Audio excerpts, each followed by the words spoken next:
Mrs. Latifa has 5 children, and today she is here. She'll be talking to us about how she has been managing her career with her family, how she has been juggling it, and different challenges, and how she managed to overcome those challenges. So she's here with us today. And the second person that we have is Mrs. Hadebimpe Akebuja. She's another definition of an inspiring and innovative businesswoman. Mrs. Hadebimpe is also a graduate of Ladoke Akintola University in Nigeria, and she's the CEO of Beams Farms. A little bit about Beam Farm for those that don't know. Beam Farms is an agricultural and livestock business in Africa, and their focus is ensuring that we have a better economy by producing organic animal proteins. She's been in this business for more than 10 years as well, and she's happily married with 2 children. So we would like to hear from her as well, how she has been managing her business alongside with her family, considering the nature of business that she's doing, how demanding it is, how technical it is. So we'll be hearing from her own perspectives too, how she has been juggling between those. And aside that, I personally welcome all of us that are here, that have managed to be here this evening. Thank you so much for joining us. I hope you will learn 1 or 2 things from here. I hope you had your contributions as well, and I hope you will share whatever you have learned here with people at home. So just briefly about why we have picked this topic especially. I want to believe that this is a topic that is of interest to many women, young mothers especially, because from experience, from what people have been sharing, different stories, many women have sacrificed their career at one point or the other. So many people have given up, they've stopped pushing, and you'll be wondering why. What is the reason? Well, the reason is usually similar. I mean, people with almost the same experience. People get married with, because they anticipated that things might not be the same as they were when they were single, but nobody believed that it could be challenging. Nobody believed that at any point they might be in between, weighing their options of either following their dreams or sacrificing. That is why we have chosen the topic, because we realize the challenges of women trying to balance their family with their career, with business. A lot of people have given up and they just feel, okay, some even thought, okay, I'll come back later. Some thought, maybe this is the life I'll eventually start living from now. And of course, you can't blame them, because the society believe different challenges that is happening nowadays is forcing so many women to stay at home. Remember during there's still COVID anyway, so it's not something that we are remembering. But during the peak of COVID, a lot of children were made to stay at home. What does that mean? Who is going to stay at home with the kids? If we look at it from a layman perspective, we know that women need to stay at home with the kids. So obviously there are challenges. A lot of people have to resign their jobs. A lot of people have to put it on hold. Women might not continue working when they are pregnant. Some of them might have to go back to work just when their baby are very little. So those are the kind of challenges that women are facing. Aside that, we also understand that these issues are not affecting women alone. The issue is affecting even the economy, because intelligent women, brilliant women, women that are supposed to be in a position of leadership, women that are supposed to make decisions that can turn things around, they are not doing anything. They can't do anything. They can't be in that position because there's something else that is more important to their lives. So that is the idea behind this topic. And I believe that we have selected 2 amazing women to do justice. Thank you so much for being here. Please use your best emoji to welcome our guest speakers and celebrate ourselves for being the Women of the Month. Starting with you, Mrs. Latifa, want to hear from you. What I would like to say to that is, of course, there is a lot of difference, and there are so many changes. Definitely, I came from being alone to come and be two, from 1 to 2. You know what I mean? That from 1 to 2 is that I was alone as a single lady, and then getting married, you are no longer the owner of yourself. You have to do so many things. Whatever you have to do, you have to put your spouse in consideration. That's why I said there are so many changes. I started my career even before I got married. But luckily for me, I married an exceptionally understanding person. Why I had to bring that up is because most times, we have two sides to a coin. We have very, very understanding men, and we have those that they are purely African. They don't want to hear anything. You must perform your role as a woman. So when I started my career, I was single. Got married. Before I got married to my husband, he knew I was a banker, and we got to talk. How do we go about this, my banking job? He said, what is it? I said, okay, when I come back at times, I will be tired. Oh. I will not be able to cook. Oh. How are you going to cope? You have to ask these kind of little questions even before you settle down, so that you get to know how you would manage your home and the man in question, so you don't have issues with your husband and your family. So when we got talking, it was not like, being a banker does not mean that life does not end there. We just need to understand each other. And you know me too well. I'm not a troublesome person. And he has always been the type that likes to give you a helping hand. So that really helped me a lot. That helped me so much that I felt at ease being in the bank and also facing my home.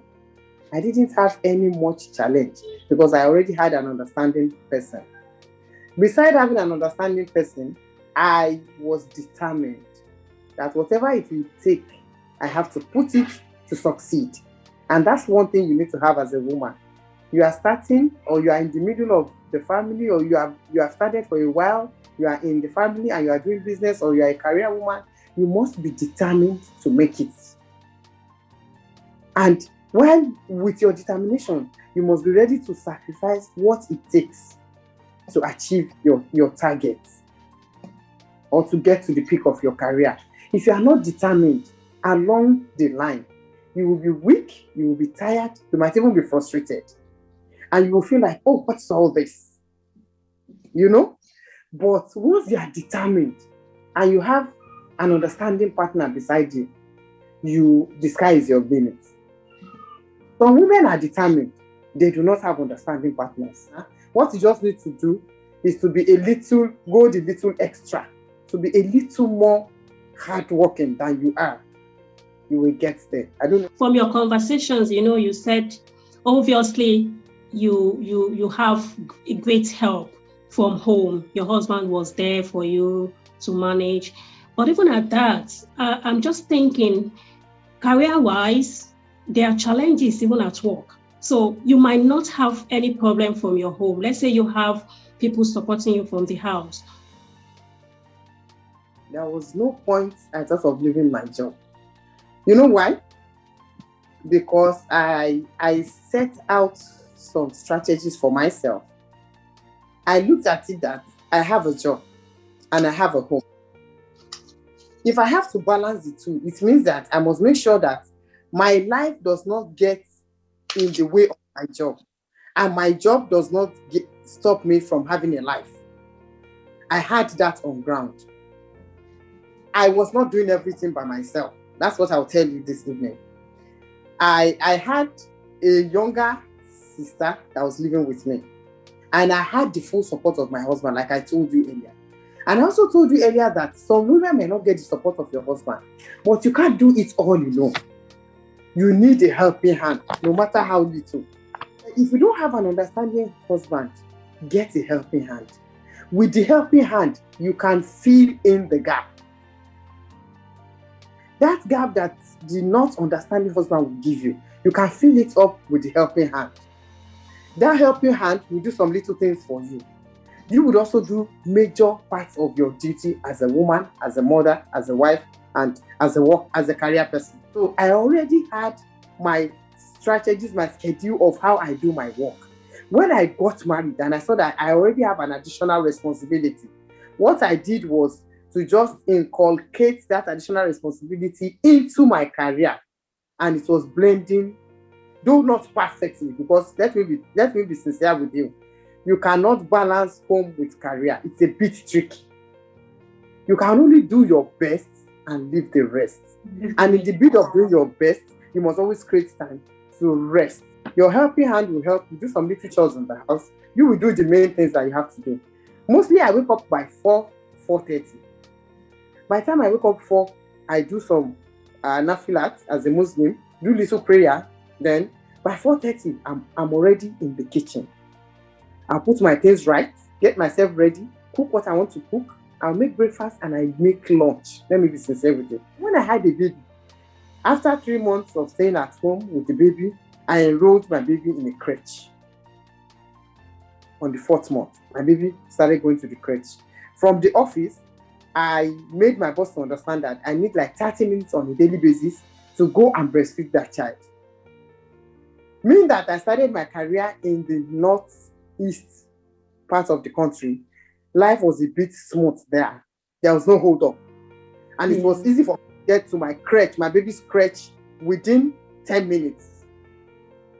So as a career woman, whichever crèche you are going to be using for a baby, you need it to be close to your place of work so that you can easily beep in and beep out. You understand what I mean? Check on the baby, breastfeed the baby. Some career women are good. They extract.